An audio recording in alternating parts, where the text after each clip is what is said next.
Media times की खास खबरों में आप सभी का स्वागत है। आज सुबह 10 बजे देश को संबोधित करते हुए प्रधानमंत्री नरेंद्र मोदी जी ने 100 करोड़ डोज कोरोना वैक्सीन की उपलब्धि पर खुशी जाहिर की है। उन्होंने राष्ट्र के नाम अपने संबोधन में कहा कि यह महज आंकड़ा नहीं, देश के सामर्थ्य का परिचायक है। प्रधानमंत्री नरेंद्र मोदी ने देश में कोरोना वायरस के खिलाफ प्रतिरोधी क्षमता पैदा करने वाली वैक्सीन के 1 अरब डोज दिए जाने को बड़ी उपलब्धि बताई। उन्होंने कहा कि 100 करोड़ वैक्सीन डोज केवल एक आंकड़ा नहीं है, ये देश के सामर्थ्य का प्रतिबिंब है। उन्होंने देश की एकता, सामूहिक शक्ति और जागरण का जिक्र करते हुए आगे कहा कि इसी ताकत ने कोविड वैक्सीन में आज देश को इतने कम समय में 100 करोड़ तक पहुंचाया है।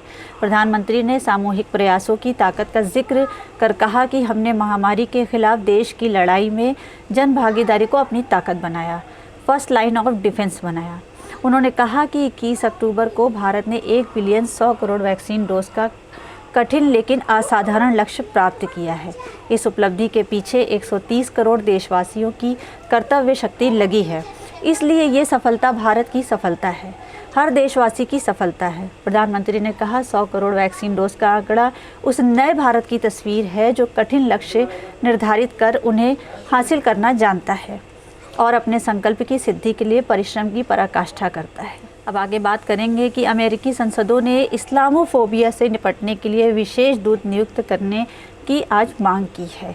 अमेरिका के 24 से अधिक सांसदों के एक समूह ने विदेश मंत्री एंटनी ब्लिंकन को पत्र लिखकर उनसे चीन, भारत, म्यांमार समेत दुनिया के विभिन्न हिस्सों में मुस्लिम समुदायों के खिलाफ कथित तौर पर बढ़ते हमलों से निपटने के लिए एक विशेष दूत नियुक्त करने का अनुरोध किया है। सांसदों ने बुधवार को लिखे अपने पत्र में इस्लामोफोबिया को वैश्विक समस्या बताया तथा दुनिया भर में इससे लड़ने में अमेरिका का नेतृत्व स्थापित करने के लिए व्यापक रणनीति बनाने का आह्वान किया।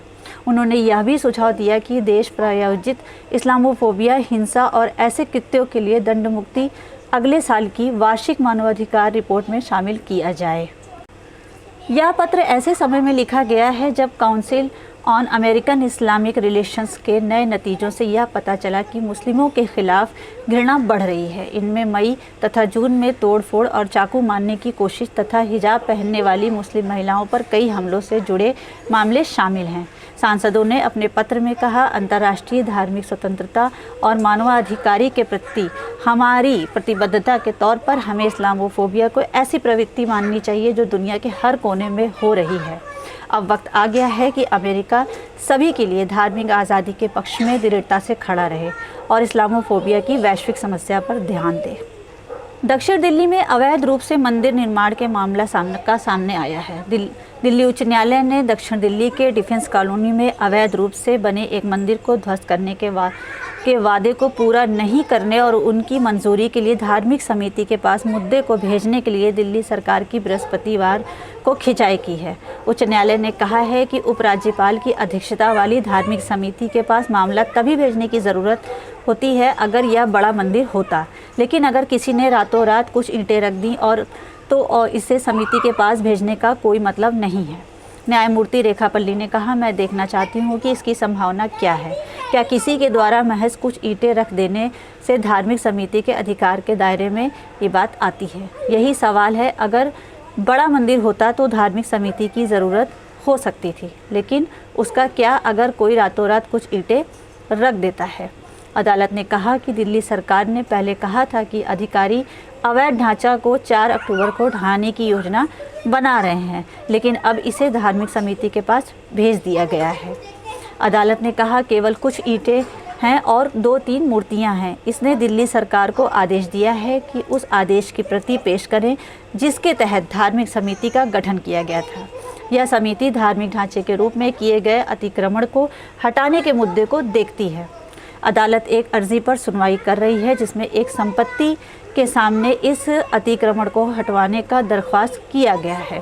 याचिकाकर्ता ने कहा है कि कोविड-19 महामारी के दौरान किसी ने उसकी संपत्ति के सामने भीष्म पितामह मार्ग पर फुटपाथ पर अवैध रूप से मंदिर बना दिया। 3 कृषि कानूनों के विरोध में प्रदर्शन कर रही संयुक्त किसान मोर्चा ने योगेंद्र यादव को 1 महीने के लिए निलंबित कर दिया है। मोर्चे ने यह फैसला योगेंद्र यादव के लखीमपुर खीरी हिंसा में मारे गए बीजेपी कार्यकर्ता के घर जाने के बांध लिया है। दरअसल योगेंद्र यादव लखीमपुर खीरी हिंसा में मारे गए बीजेपी कार्यकर्ता के घर गए थे। 12 अक्टूबर को उन्होंने अपने ट्वीट हैंडल से घर जाने की तस्वीर भी शेयर की थी। दोनों तस्वीरों में योगेंद्र यादव मृतक के परिवार से बातचीत करते हुए नजर आ रहे हैं।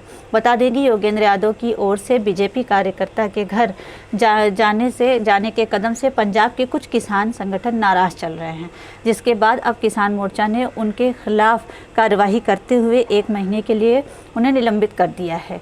किसान आंदोलन में योगेंद्र यादव काफ़ी एक्टिव रहे हैं और कई जगह उन्होंने सभाओं को भी संबोधित किया है। सीजेआई ने बुधवार बृहस्पतिवार के दिन वर्चुअल सुनवाई के लिए एसओपी में संशोधन का निर्देशन दिया है। ऐसा माना जाता है कि प्रधान न्यायाधीश ने शीर्ष अदालत की रजिस्ट्री को बृहस्पतिवार को निर्देश दिया है कि यदि न्यायाधीश सहमत हों तो बुधवार और बृहस्पतिवार के दिन भी वर्चुअल सुनवाई के लिए मानक संचालन प्रक्रिया में संशोधन किया जाए। बुधवार और बृहस्पतिवार फिलहाल केवल प्रत्यक्ष सुनवाई के लिए निर्धारित है।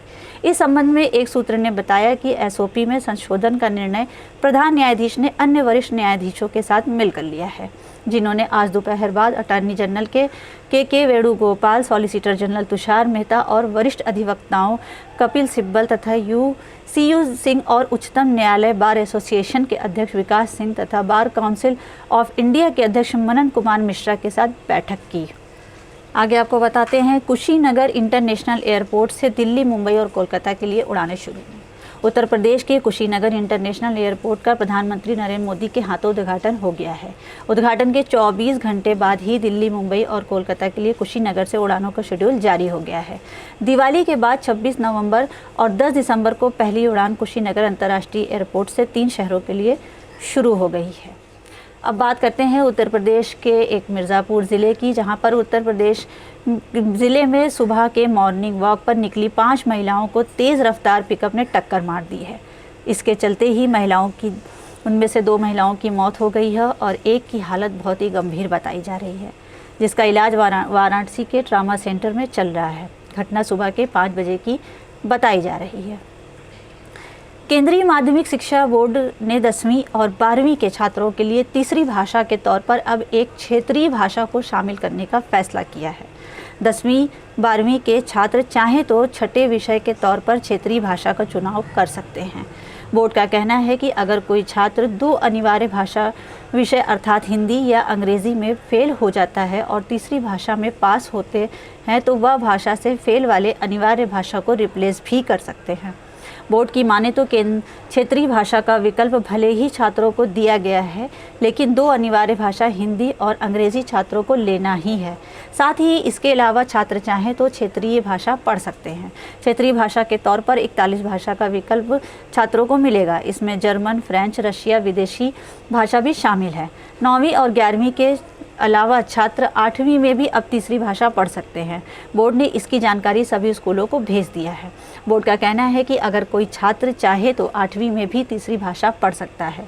बोर्ड की माने तो पहले हिंदी और अंग्रेज़ी की 2-2 किताबें पढ़नी होती थीं, अब उसे ख़त्म कर दिया गया है। छात्र हिंदी और अंग्रेज़ी की 2-2 किताबों में से केवल 1 किताब ही कोर्स में लेंगे। मार्क्सवादी कम्युनिस्ट पार्टी की केंद्रीय समिति की 3 दिवसीय बैठक शुक्रवार को दिल्ली में शुरू हो गई है और इसके एजेंडे में आगामी चुनावों में कांग्रेस के साथ सहयोग को लेकर पार्टी की नीति पर चर्चा करना शीर्ष पर होगा। अगली खबर अभी आ रही है मुंबई से। दक्षिण मुंबई के लाल बाग इलाके में एक 60 मंजिला इमारत की 19वीं मंजिल पर भीषण आग लग गई है। यह आग अविघ्न पार्क नामक इमारत में लगी है। दमकल विभाग के मुताबिक यह आग काफ़ी भयंकर है, जिसका लेवल 3 फायर कॉल कहा जा रहा है। इसमें अपनी जान बचाने के लिए वहां पर एक होमगार्ड ने 19वीं मंजिल से कूदकर अपनी जान भी दे दी है। आज के लिए बस इतना ही। मिलत टाइम से आप सुन रहे थे मासूमा सिद्दीकी को। हमारी वीडियोस देखने के लिए बेहद शुक्रिया। मिल्लत टाइम्स की खबरें पढ़ने, सुनने और देखने के लिए गूगल प्ले स्टोर से ऐप डाउनलोड करें।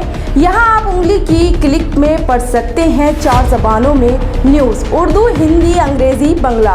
आप ऐप पर मिल्लत टाइम्स की वीडियोस भी देख सकते हैं। अगर आप YouTube पर देख रहे हैं तो रेड बटन को दबाकर चैनल को सब्सक्राइब करें और बेल आइकन ज़रूर दबाएं। फेसबुक पर देख रहे हैं तो पेज को लाइक और फॉलो ज़रूर करें। ट्विटर और इंस्टाग्राम पर भी मिल्लत टाइम्स को फॉलो करें। मिल्लत टाइम्स की स्टोरीज हासिल करने के लिए टेलीग्राम और व्हाट्सएप पर बराह रास्त हमारे साथ जुड़ सकते हैं। हमारे काम से आप मुतमईन हैं तो इसे जारी रखने और मजबूत बनाने के लिए हमें सपोर्ट करें। स्क्रीन पर दिख रहे और डिस्क्रिप्शन में दिए गए अकाउंट नंबर पर मिल्लत टाइम्स को अपनी रकम भेज सकते हैं। अगर आपके इलाके का कोई मामला है, आपकी मसाइल को मीडिया में जगह नहीं दी जा रही है, तो हमें ईमेल करें या व्हाट्सएप पर मैसेज करें। हम उठाएंगे आपकी आवाज़। मिल्लत टाइम्स मतलब मजलूमों की आवाज़, नफरत के खिलाफ जंग, फर्जी खबरों से निजात। www.millattimes.com